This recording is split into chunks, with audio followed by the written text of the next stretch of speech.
Hello दोस्तों, कैसे आप सब। मैं ठीक हूँ और मैं आशा करता हूँ कि आप सब भी ठीक होंगे। आज हम नंबर सिस्टम के आगे का पार्ट पढ़ रहे हैं, इकाई पर शून्य ज्ञात करना। कभी कभी हमारे एग्जाम में क्वेश्चन आ जाता है कि ये कुछ संख्याएं दी रहती हैं मल्टीप्लाई के फॉर्म में और हमसे पूछता है कि इसके इकाई पर कितने शून्य होंगे। तो हम एक एग्जाम्पल लेते हैं और इसके माध्यम से समझने का प्रयास करते हैं। जैसे फर्स्ट क्वेश्चन,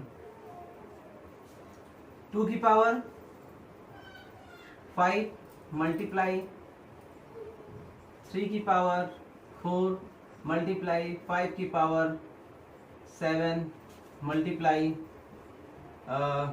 7 की पावर 4 मल्टीप्लाई 11 की पावर 12 मल्टीप्लाई 13। मान लेते हैं कि ये क्वेश्चन हमारे सामने दिया हुआ है और इस क्वेश्चन में हमसे ये पूछ रहा है कि यहाँ पर इकाई के स्थान पर कितने, इकाई का मतलब है लास्ट में कितने शून्य होंगे।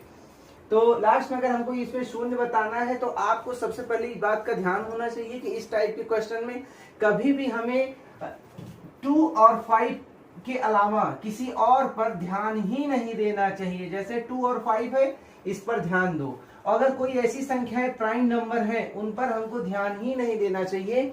वो केवल सवाल को केवल डराने के लिए दिया होता है। और हो सकता है इसमें 4 की पावर भी होती या 4 के फॉर्म में होता तो हम उसे 2 के पावर में तोड़ लेते। हो सकता है यहाँ पर 10 में भी होता तो हम उसको क्या कर लेते, तोड़ लेते। उसका हम अभी बता रहे हैं। तो पहले आप इसको देखेंगे कि इसमें कितने शून्य होंगे। तो जो भी क्वेश्चन हो उसमें आपको पहले बस क्वेश्चन ऐसे लिखा हो, आप यहाँ लिखिए 2 की पावर 5 मल्टीप्लाई 5 की पावर 7। आपको ये क्वेश्चन ऐसे देखना चाहिए और इसमें 2 और 5, बस इसको 2 और 5 में तोड़ो। आपने इसमें देख लिया जो पावर छोटी होगी उतने ही शून्य होंगे। तो आपका आंसर क्या आ जाएगा, 5 आ जाएगा। मुझे लगता है ये बातें आपकी समझ में आ रही हैं। जैसा कि ये क्वेश्चन अब हमारे सामने है तो हमें इसमें क्या करना है, इकाई पर शून्य ज्ञात करना है। तो आप क्या करेंगे, 2 और 5 को ले लेंगे। 2 की पावर 4 मल्टीप्लाई 5 की पावर 2 और इसमें जो पावर छोटी है 2 है तो आपके इसमें 2 ही आंसर आएगा। एक्चुअली इसका कॉन्सेप्ट क्या होता है, अब मैं आपको कॉन्सेप्ट बताना चाहता हूँ। कॉन्सेप्ट ये होता है कि यहाँ पर 2 मल्टीप्लाई से 4 टाइम्स में 2 आ जाएगा। ऐसे 5 बाद में क्या आ जाएगा, 2 टाइम्स में 5 आ जाएगा।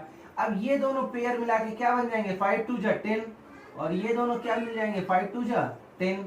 अब ये नंबर्स आएंगी, ये नंबर कुछ ना कुछ आएगा, लेकिन ये दो पेयर बन जाते हैं 10 मल्टीप्लाई 10 के। यही कारण है कि लास्ट में 2 0 आ जाएगा, बाकी चाहे जो है हमारा ये आंसर हो जाएगा।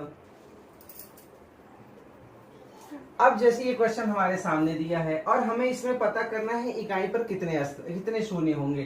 तो आपको अगर ऐसे क्वेश्चन में फाइंड करना होता है तो आपको परेशान नहीं होना चाहिए। आप केवल 2 की पावर ले लीजिए, आप और पावर को क्या कर दीजिए, स्किप कर दीजिए। आप 2 की पावर 5 मल्टीप्लाई 5 की पावर 4 अपॉन 2 की पावर 2 मल्टीप्लाई 5 की पावर 2।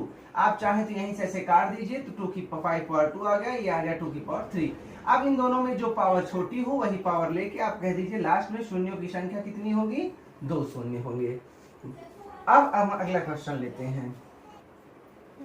अब हम पढ़ेंगे इकाई का अंक ज्ञात करना। जैसे कि कुछ क्वेश्चन हमारे पास दिए होंगे और हमें उसमें पता करना पड़ेगा कि इकाई के स्थान पर क्या कौन सा अंक आएगा। ऐसे क्वेश्चनों में आपको परेशान नहीं होना चाहिए। कोई भी क्वेश्चन दिया हो, कितना भी लंबा क्वेश्चन दिया हो, जैसे एग्जांपल के लिए 7 3 4 2 मल्टीप्लाई 7 9 6 7 मल्टीप्लाई 2 1 9 6 मल्टीप्लाई 7 1 4। अगर ऐसे इस प्रकार का क्वेश्चन दिया हुआ है और आपसे कह रहा है कि आप इकाई का स्थान ज्ञात करिए। वैसे ही क्वेश्चन मैंने जानबूझकर क्वेश्चन बड़ा कर दिया है। मैं चाहता इस क्वेश्चन को छोटा भी कर सकता था, लेकिन मुझे बताना था तो हमने सोचा क्वेश्चन को थोड़ा बड़ा ही करके बताते हैं। तो आपको ऐसे क्वेश्चनों में पूरे अंक लिखने की कोई जरूरत नहीं है। आप ले लीजिए 2 मल्टीप्लाई इसका इकाई का स्थान पे 7 मल्टीप्लाई यहाँ पर ले लीजिए 6 और मल्टीप्लाई यहाँ पर ले लीजिए 4 और आप क्या कर दीजिए, इन सबका आपस में मल्टीप्लाई कर दीजिए।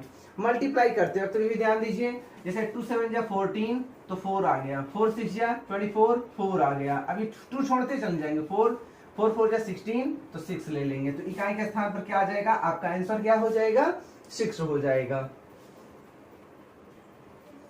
जैसे कि एक दूसरा क्वेश्चन आपके सामने है 7 4 2 मल्टीप्लाई 4 5 5 मल्टीप्लाई 6 7 9 मल्टीप्लाई 2 4 7 1। तो आपको ऐसे क्वेश्चनों में आपको ध्यान देना चाहिए, अगर कोई भी संख्या, ध्यान से सुनिएगा, अगर मतलब कोई दो संख्याओं के मतलब एक में 2 मिल जाए, एक में 5 मिल जाए इकाई के स्थान पे, तो आपको पता है अगर हम यहाँ पर 2 पंचे 10, जैसे ही 10 होगा तो इकाई पर हमारी क्या जाएगा 0। तो अब चाहे जो भी दिया हो, आपके इकाई के स्थान पे 0 मतलब इकाई के स्थान पर 0 ही आएगा। तो आपको इसमें यह भी नहीं चेक करना चाहिए कि 9 है इकाई पर कि 1 है, आपको परेशान नहीं होना चाहिए। आप सीधे इसका आंसर क्या कर देंगे, इसके इकाई पर क्या आएगा 0 आएगा। मुझे लगता है ऐसे इस तरीके से आपको सॉल्व करना चाहिए। अब मैं अगला क्वेश्चन ले रहा हूं।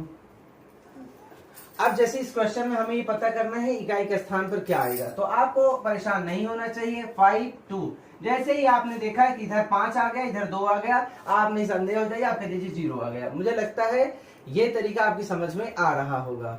Thank you.